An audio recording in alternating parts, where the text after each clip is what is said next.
What's up, everybody? Welcome back once again to the Real Nerdy Review.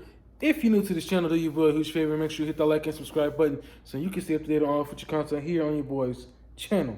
So, with that being said, let's just go ahead and get straight into this review. And today, I'm going to be talking about Isom. Trying to get you a good look at this. Isom, Rippaverse comic issue 1 by Eric July. And I gotta honestly tell you, I love this cover. It looks good. I like the shiny, glossy material. Of course, this is the back. This is the front. You can see all the characters and everything on it. I had a hard time choosing between cover A, cover B, and cover C. But then when I really started to sit back and think about it, cover A is the one that stood out to me with the characters on the front. And this is the one that I ultimately decided to get. So, getting into this book, the first thing you notice is the paper on the front, or at least the cover on the front. It's like this really hard type paper. I'm not sure if it's cardstock, but it's a really shiny, glossy type paper. And a lot of comics that you read, they have that thin, almost tissue-like paper that feels rippable the minute you turn the pages.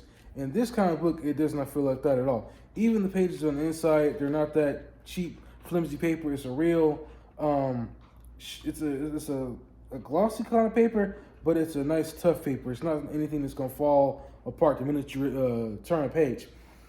So that's definitely a positive for me when it comes to this book. The other positive that I like is the colors. I love the colors in this book. The colors in this book really stand out. They look really good.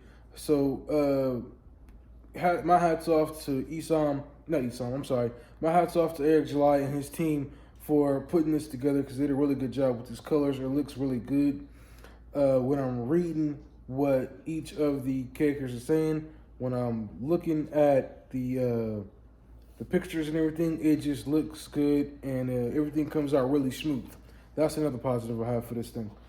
So getting into the story for this book goes, Avery is a blue-collar civilian who is trying to help his sister Altona search for Jasmine, who's the family friend, and she's supposed to be working at this company that his sister, I believe, either owns or works at, and she hasn't been to work. She came up missing after she took an offer for the job, and so now he has to go try and find her, which leads him to Darren Fontano. And him and Darren used to be cool years ago, but then for whatever reason they fell out, and so now he's trying to get some information on her whereabouts because his sister believes Darren has some information on where she is. So he goes to talk to him, and the conversation does not go accordingly. Darren is basically pooping all over Avery, basically telling him when you was coming up, you had this good family life. You had a sister who excelled at everything more than you did when we was in high school, and for whatever reason, you didn't seem envious of her. You was just like, whatever, it is what it is, and then you pretty much disappeared off the map. This is what Darren is telling Avery. And so, when Avery starts to ask about Jasmine's whereabouts, this is where Darren gets defensive, and he basically kicks Avery out of his club, and he gets his security team in here to escort him out the building. And then they get into this fight. Well, Avery and the security team get into a fight, and Avery makes quick work of this team. And the thing I like about this book is that Avery is not out here in this book just kicking everybody's butt, making it look easy. He's having to put in work, and he's getting his butt kicked through most of this whole entire book. He makes quick work of Darren's team until Darren calls on the Elite, which is basically Swan, I believe his name is. He's an Except, which is basically people who have special abilities in this story. And he calls him, and he basically kicks Avery's butt like it's nothing and tosses him like a bag of trash.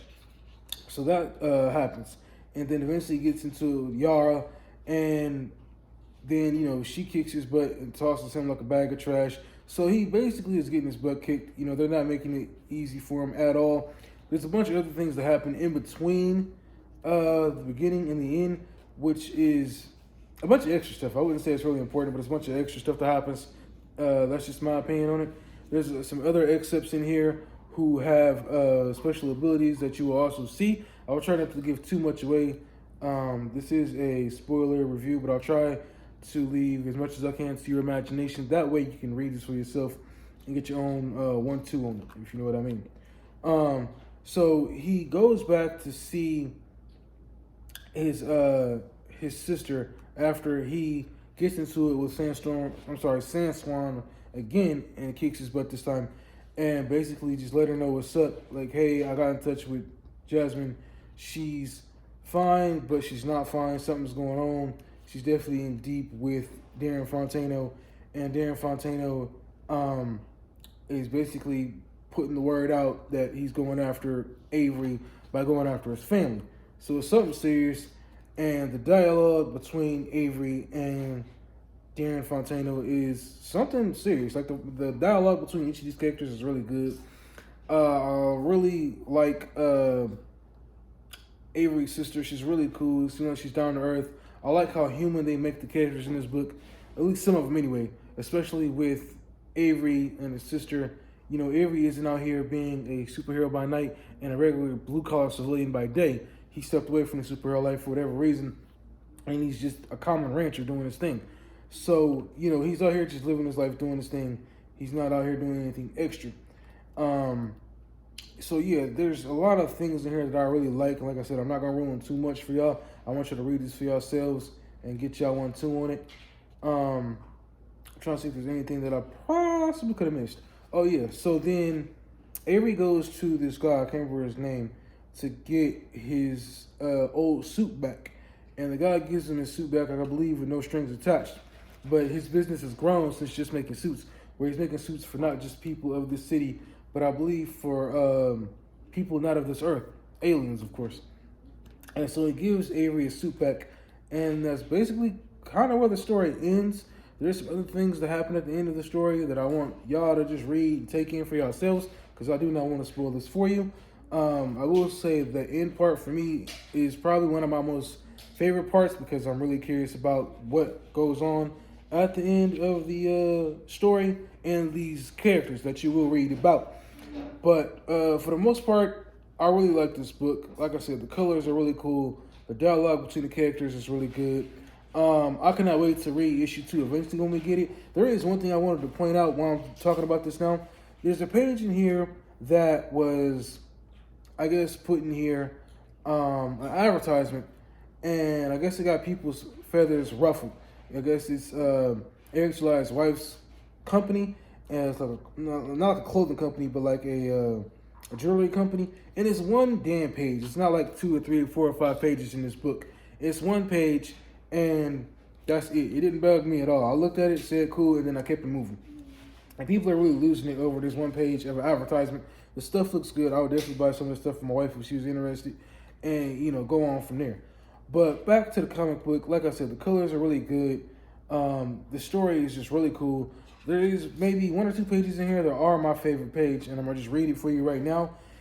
It says, I'd like to thank every single supporter, fan, and colleague that has helped make my many dreams come true, but this comic book venture is easily the most ambitious project that I've had the blessing of committing to.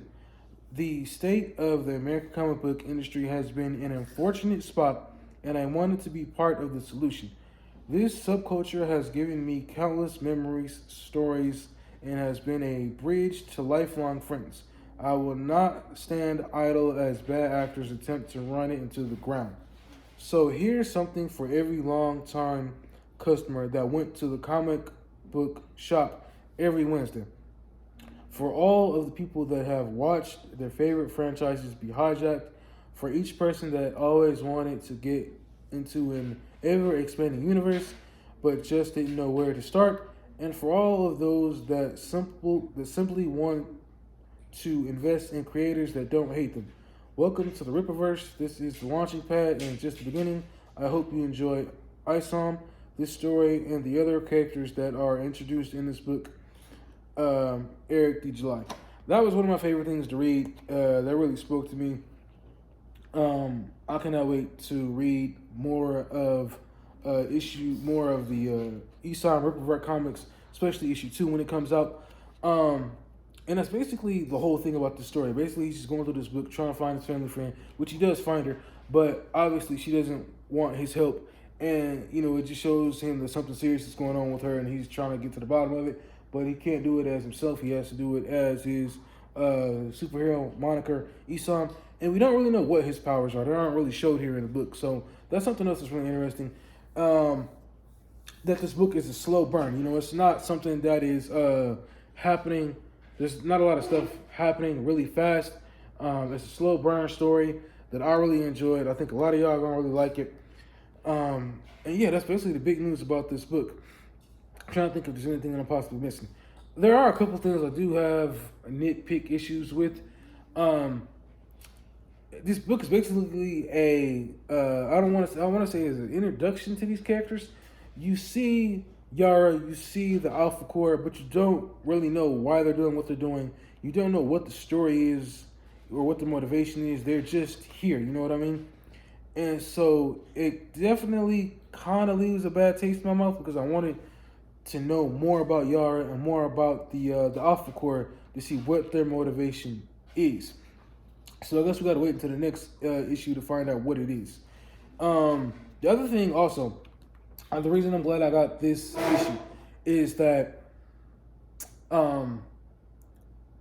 with cover B and cover C, that's something I'm just throwing out there as my own opinion. The covers that you see on issue B and issue C, they don't take place in this book at all. The fight you see that happen between Yara and Isom don't happen in this book. Sorry, it's a spoiler. Same thing with cover C. You don't see Avery running from the Alpha Core. That doesn't happen in this book. The only time you see him with the Alpha Core is when he gets his butt kicked and he's laying on top of a car and they're surrounding him, and that's it. They take him to the hospital. And then the little fight that he has against Yara is the only time you see him fighting Yara. But the two covers that you see are not in this story, which is a little disappointing, which made me glad I got cover A. But it's still a good read. It's still a good read.